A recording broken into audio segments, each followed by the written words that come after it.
Hello everyone, I am Darshan Wali here going to present a presentation on the topic bailment. So, before going to the topic, please subscribe to our channel and do like the videos and share it. So, here the contents we are going to cover are definition of the bailment, essential elements of the bailment, rights and duties of a bailer and bailee. Then we are going to conclude the video. Bailment. The bailment word basically comes from the French word baillier, which means to deliver. In general, bailment means the delivery of goods of a person to whom permission is given to have the goods of another person. The theoretical definition of bailment is a legal relationship in common law where the owner transfers physical possessions of personal property for a time but retains ownership. The owner gives up custody is the bailier and the person who takes is the bailee.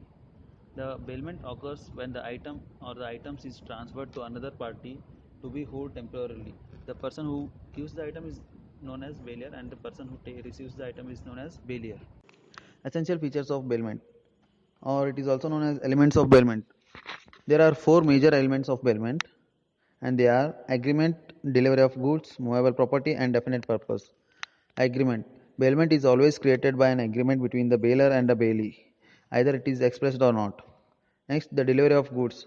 Bailment involves the change of goods without giving up the ownership from the bailer. Next, the movable property. Goods in the bailment involves all type of movable goods except the money. Thus, the bailment of immovable goods cannot be done. Next one is the definite purpose. Goods are delivered for the definite purpose. For example, repairing, tailoring, and security. Now let's see the rights and duties of bailer and a bailee.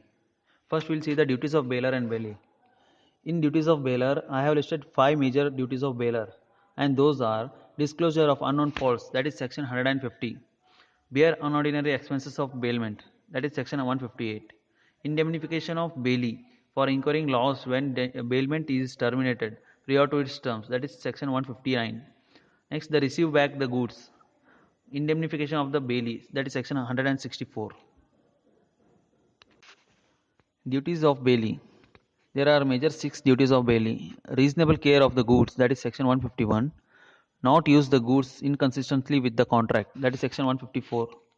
Not to mix the goods bailed with his own goods, that is section 155 and 156. Not to set up an adverse title, that is section 117. Return accretion of the goods, that is section 163. Next one is the return of goods, that is section 161.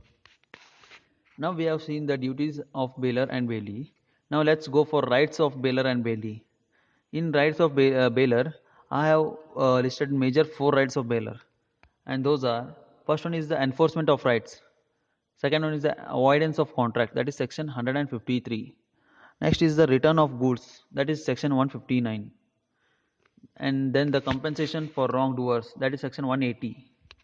Okay, those were the rights of bailer in the previous slide. Now we will go for rights of bailee.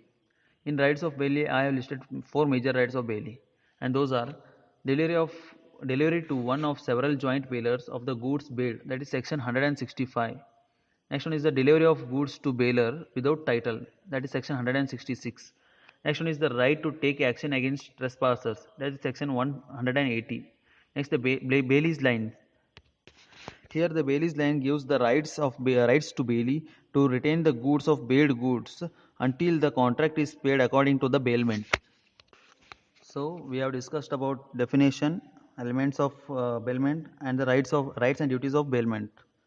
From this we can conclude that on the basis of above information, it can be analyzed that bailment is a contract in which a delivery of possession of specific goods is given to another person for a specific purpose. The bailee and bailer have to perform in accordance with the provisions of the Indian Contract Act 1872 and the contract of bailment. So if you have liked this presentation, please like the video and share it, and also subscribe the channel. Thank you everyone. And also I request you to please post the comments if you have any queries and questions about this presentation. Thank you.